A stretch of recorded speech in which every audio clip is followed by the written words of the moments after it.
Author of the 40-Year-Old Vegan Cookbook, and welcome to Lunch Break Live. Thank you so much for joining us here today. And today we are making something from page 152.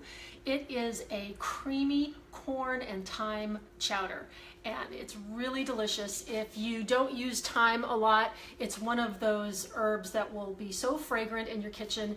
In fact, when this soup is cooking, it kind of smells like Thanksgiving, because thyme is often used to make stuffings and other sort of comfort foods. So let's get started right away. We are going to start with a tablespoon of either Earth Balance, if you've got it, and Earth Balance is a vegan butter. You will find this in the dairy section. It's a little hard to see that, I know.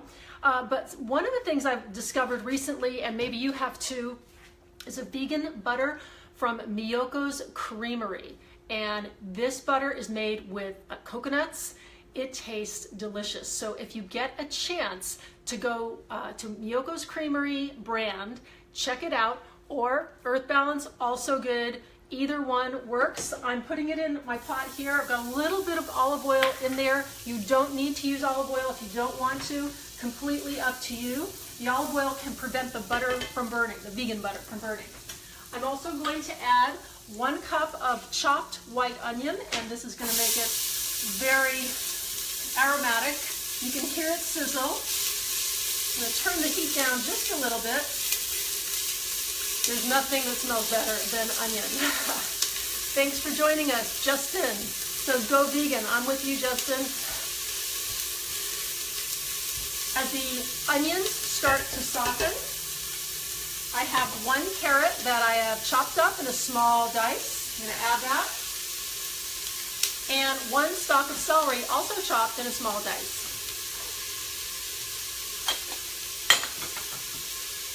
Oh, this smells great already. Marjorie just came in. And Justin, yep. Anybody else out there? Where's everybody from? I know we have people from all over the world coming in, and it's so nice to see that. I know it's lunchtime here in Newport Beach, California, wherever you may be. It may not be, but thank you for joining us anyway. So the carrots, the onions, and the celery are starting to soften up. They smell beautiful. Susan Hosage, my twin sister and co-author, just signed in from Pennsylvania. Hey, Susan, and hey, all my friends out there in northeastern Pennsylvania. Hope it's, I think it's been getting warmer there finally. So these are starting to soften up. So now we can add our next ingredient for the corn chowder. And what I've done is I have taken 3½ cups of corn and I've cut it right off the cob, okay? Now, if you don't have fresh corn off the cob, you can use frozen corn if you'd like to.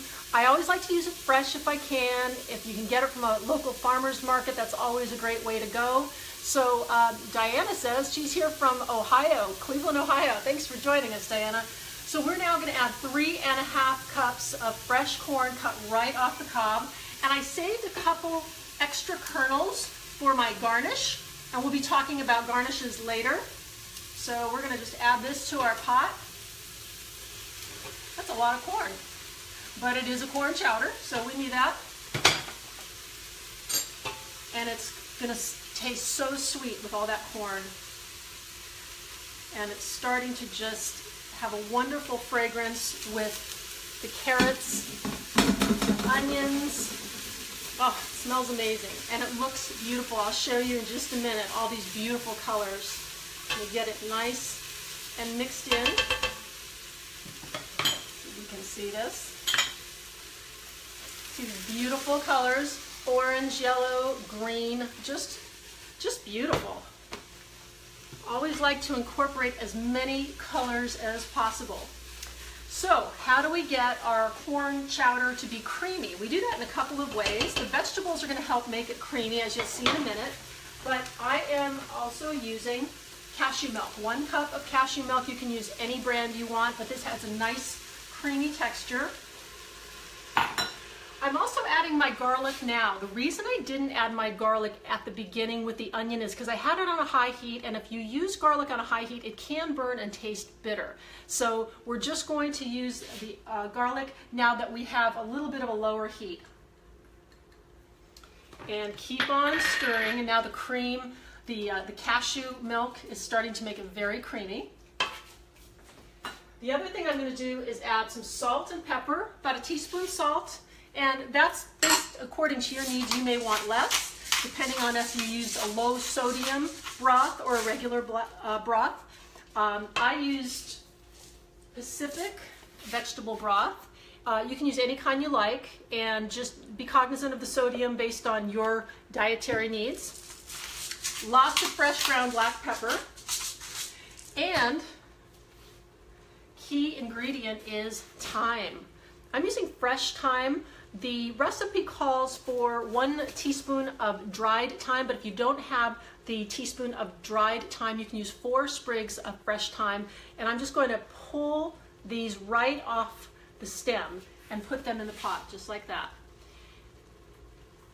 And when this thyme starts getting heated up in this pot, the fragrance is amazing. As I said earlier, it tastes like Thanksgiving because thyme is often used to make those wonderful stuffings and other dishes that you have on Thanksgiving. So it has that beautiful, fragrant flavor. It has a little bit of a flavor and a scent of oregano, but not quite so strong. And it pairs really beautifully with corn, and it also pairs beautifully with lemon, which we're going to add in a little bit. So here's the broth. Woo! I just spilled that. So the broth is now going to cook for 20 minutes. You're going to want it to cook at a slow boil. Hey, Rick Buckman just joined. Hey, Rick. Rick's one of my high school friends. Thanks for joining, also from Pennsylvania. Justin wants to know, why am I vegan? Thank you for asking. Everybody goes vegan for different reasons. For me, it was animal rights issues. It had nothing to do with health. In fact, when I went vegan, I was the biggest junk food junkie you would ever want to know. So I was a junk food vegan for a long time. And I also learned over the years that there are actually health benefits to being vegan. Imagine that. So did it for animal rights, but stayed for both animals and for the health reasons and the environment too. So Justin says, me too. I think a lot of us started off kind of connecting the dots between the food on our plate and what we're doing to animals. And most of us are animal lovers. Even if you don't have a pet, you're an animal lover. And most of us don't want to harm animals, but we just never made the connection because we weren't raised to think that way. So lots of good reasons to go vegan: for your health, for planet, for the animals. So what you're going to want to do now is you're going to take this and you're going to let it simmer at a slow boil for about 20 minutes. Now I have another pot, so we won't have to wait 20 minutes for this. But what that's going to do, it's going to start to thicken up. The flavors are going to start to blend together. And we want to get this thick because it is a corn chowder. So we want it to be thick. So what I'm going to do is I'm going to take this pot away and I'm going to bring on my other pot that has been simmering, so you can see how we're going to get this into a nice creamy chowder. So I'm going to use something that you might have in your kitchen called an immersion blender, all right? I don't know if you've used this before. You don't need one for this recipe. You can use a regular blender. The reason I like the immersion blender is it lets you blend the soup while it's still in the pot. And you can use this to make it completely creamy. You can just keep blending until it's one big creamy soup, or you can blend about half of it so it's partially creamy, partially chunky. That's how I like to do it. I like some pieces of corn in there, but I also like the creaminess. So what you do is you take this part of the blender, you put it in the pot. We'll see if I can do this without getting soup all over myself. I usually tip the pot towards me a little bit, and then I blend it. You can hear that blending. See if you can see that.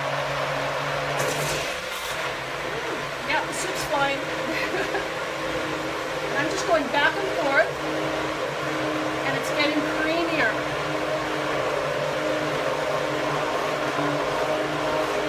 But I'm still leaving some whole pieces of corn in there, so I'm doing a little bit of it back and forth towards me. You don't even have to move this all the way around the pot. I'm just moving it about a couple inches to the left and right.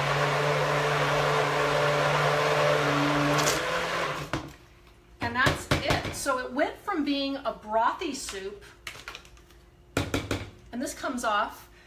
to a creamy soup, but I left some of the brothiness there. So you can use your own judgment. Now, if you don't have an immersion blender, what you can do is take half the soup out of the pot, put it into a regular blender. You can put it into a NutriBullet, whatever you have, blend it, and then bring it back into the pot. So depending on how creamy you want, you can take half the soup or 3/4 of the soup and blend it. You decide based on the texture that you like for your chowder. So now this is a beautiful, creamy chowder. It's so gorgeous. You're gonna see it in just a minute.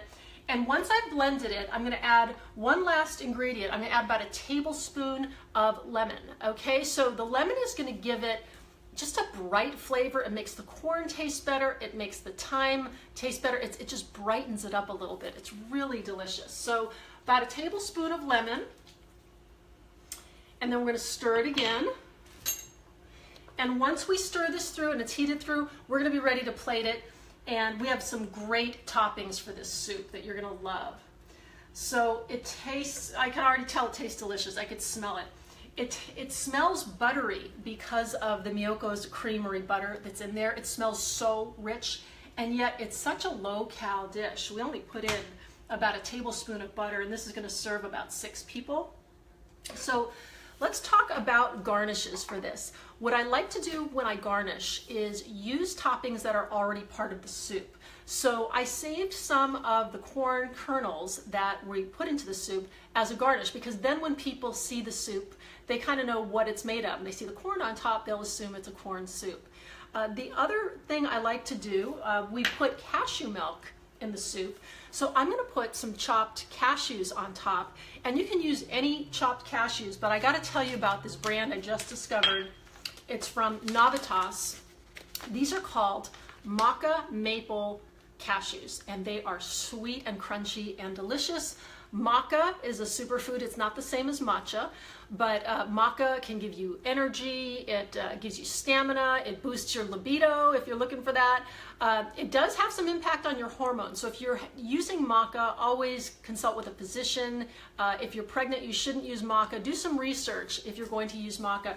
But these cashews are so delicious, and they are perfect to top this soup, but not a requirement. You can use just regular cashews if you like. The third thing I'm going to use to top it is, this isn't in the soup, but I'm going to put some chopped red pepper, just because I like garnishes to have a really pretty contrast. And with the yellow soup, the red peppers are going to really pop and look beautiful. And then finally, I'm going to put some fresh thyme on top as well. So let's plate this, and here's what our thyme looks like. Again, really beautiful. And some people like to just throw the sprig right on top, or you can pull the leaves off. So I also serve this with a piece of bread, because I love to dip bread. I'm Italian, so can't help myself. And Brad just joined us, and Ray Young just joined us too. Thanks for joining us.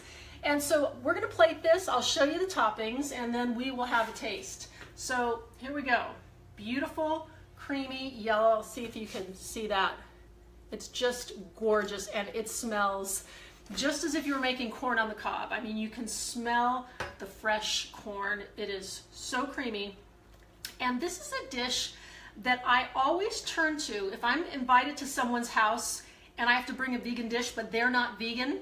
I bring this because I want them to try something that's familiar to them. I don't want to bring in tempeh and tofu, and everybody's familiar with corn. So when I bring this dish, people aren't afraid to try it. And then when they do try it, they say, oh, well, that tastes good. They're almost surprised that it's vegan. So it's a great dish for introducing people to veganism, or if you yourself are just transitioning to veganism, it's also great for that, because it's all the familiar ingredients that you've grown up with. So we have our soup. I'm gonna put my raw corn kernels on top, and you can eat corn raw.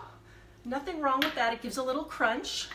I'm gonna put some of my red pepper, fine diced red pepper. It looks so pretty on top of this. I'm gonna put my chopped sweetened cashews, which crazy good. And then I'm gonna throw on just a whole sprig. Normally I don't do this, but since I'm one-handed, normally I would pull the little leaves off, because some people might put the whole sprig in their mouth, but it looks kind of pretty. So I'm gonna add the whole sprig. And that is it. It's such a creamy, delicious soup. I'm going to take a taste. You can also put some fresh ground black pepper on this as well. Oh, it's like eating corn right off the cob. It's so creamy and so delicious. You are going to love this. We whip this up so quickly. The longest part of this is going to be cutting the corn kernels off the cob. If you don't have fresh corn, just use frozen corn. But if you do get to use the fresh, I think you'll really notice the flavor difference. So I encourage you to try our creamy corn chowder with thyme. That is from the 40-Year-Old Vegan Cookbook. I hope you enjoy it. If you like this video, please give us a like, share it with the people you love, help them to get healthy and to discover new delicious foods. I'm Sandra, I'm here with you every Sunday, and Jane Velez-Mitchell is back every day of the week with Lunch Break Live. Thank you so much for joining us. Bye-bye.